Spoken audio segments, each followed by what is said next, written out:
Азаттыктын кабарчысы маркум Уланбек Эгизбаевдин жакындарын колдоо максатында топтолгон каражат $8.000 ашты. Бул тууралуу Элим Барсыңбы кайрымдуулук фонду билдирди.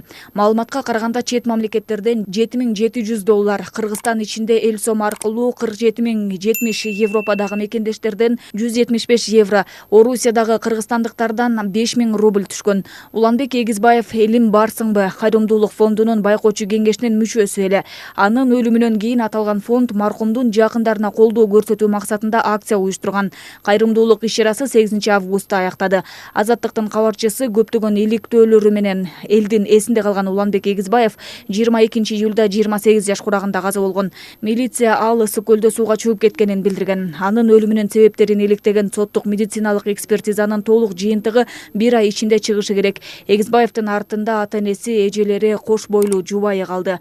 Ал бир үйдүн кенжеси жана жалгыз уулу болчу. Каналга жазылганды, лайк басканды унутпаңыздар жана ой-пикирлерди калтырууну суранам. Каналга жазылганды, лайк басканды унутпаңыздар.